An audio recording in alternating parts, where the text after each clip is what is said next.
Welcome back to my channel. और मैं आपको आज एक छोटी सी कहानी सुनाती हूँ, सास और बहू की। जब इस कहानी को सुनोगे तो सास बहू के बीच का जो कम्युनिकेशन गैप है वो कम हो जाना चाहिए और भरोसा बहुएं इस कहानी को सुनकर सास पर करने लगेंगी। तो एक बार एक बुढ़िया माँ थी, उसके 7 बेटे थे। तो बुढ़िया माँ अपने 7 बेटों के लिए मंदिर जाती और पूजा करके आती और जिसको जिस चीज़ की ज़रूरत थी वो ही भगवान से मांग कर आती। 6 बेटों के पास 2-2 पुत्र थे, यानी बुढ़िया माँ के 12 पोते थे। लेकिन जो 7वां बेटा था उसके पास धन दौलत वैभव सुख आराम बंगला गाड़ी सब कुछ था, लेकिन संतान नहीं थी।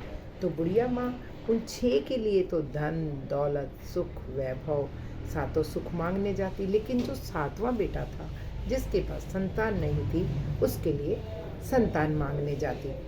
पर हुआ क्या, अब बहुओं के मन में आया ये अमीर जो 7वां बेटा वो माँ जो है सासू माँ इनके लिए सब कुछ मांग के आती है, इसके लिए इसीलिए सुखी है, इसके पास दौलत है, पैसे को तूल दिया उन्होंने। तो उसके पास दौलत थी पर संतान नहीं थी। तो बुढ़िया माँ कहती इन सब के पास बेटे हैं 2-2 और इनको तो तू धन दौलत देना है भोलेनाथ, हे मेरे परमेश्वर, और मंदिर में जाकर 1 लोटा जल सारी समस्या का हल। यही बोलती बुढ़िया माँ। और बुढ़िया माँ बोलती कि मेरा जो 7वां बेटा है उसको 2-2 बेटे हैं इनके पास, उसको भी 2 बेटे एक साथ दे देना, यानी ट्विंस।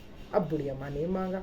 एक दिन भोलानाथ ने प्रसन्न होकर कहा, जा बुढ़िया माँ, तेरे सब काम पूर्ण होंगे, तेरे 6 बेटों के लिए जो मांगा वो मिलेगा, 7वें बेटे के लिए तूने संतान मांगी, तथास्तु, जाओ उसको 2 बेटे होंगे।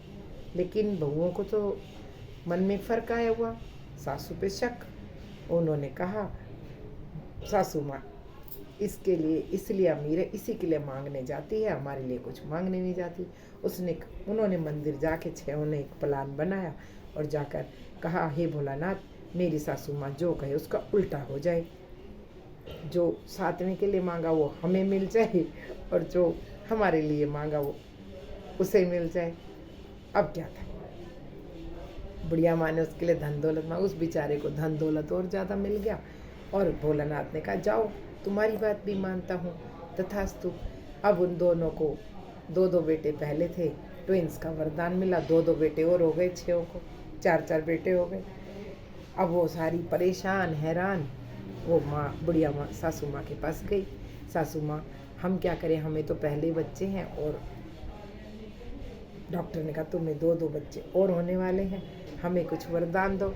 डॉक्टर बोला अब कुछ नहीं हो सकता, ये तो तुम्हारे घर में आएंगे ही आएंगे। अब उनके 4-4 बेटे हो गए। तब बुढ़िया माँ ने कहा, ये सब कैसे हुआ, तुम्हारे लिए तो मैंने संतान मांगी ही नहीं थी। तब उन बहुओं ने सारी कहानी बताई कि हमें ऐसे ऐसे आप पर शक हुआ और हमने कहा, हे भोलानाथ, हे मेरे परमेश्वर, हे दीनानाथ, इसका उल्टा कर दो, जो सासू माँ ने 7वें बेटे के लिए मांगा वो हमें दे दो और जो हमारे लिए मांगा उसे दे दो, वो और रईस हो गया। तो हमेशा बड़ों पर भरोसा करें कि एक माँ जो होती है वो मंदिर में कभी अपने लिए कुछ नहीं मांगने जाती, और ना ही ये शक करे कि वो मंझले बेटे के लिए मांग रही है, बड़े बेटे के लिए मांग रही है। उसके पास अगर, जैसे मेरी माँ के पास हम 6 बहनें हैं 3 भाई, वो सबके लिए मांगती है। तो एक माँ जो है मंदिर में जाकर सभी बच्चों के लिए दुआ मांगती है, जिसको जैसी ज़रूरत होती है वो उसके लिए वही मांगती है। तो सब माँ पर भरोसा करें और माँ अपने बच्चों के लिए जो मांगे, जैसा उस माँ को मांगते ही मिला वैसा सबको मिले। और अगली वीडियो में एक कहानी और लेकर आऊँगी। आपको कहानी कैसी लगी, और सासू माँ पर और अपनी माँ पर भरोसा करें। माँ तो माँ होती है, जगजननी होती है, जगदम्बा होती है। माँ का दिल मोम की तरह होता है, वो कभी एक बच्चे के लिए नहीं मांगती, वो सब के लिए मांगती है। देने वाला एक है, मांगने वाले 1000। तो माँ सारे बच्चों के लिए मांगती है। इस कहानी के लिए आप लिखें कि आपको कैसी लगी। मिलते हैं नेक्स्ट वीडियो में। सब्सक्राइब करें और लाइक करें। जय श्री श्याम।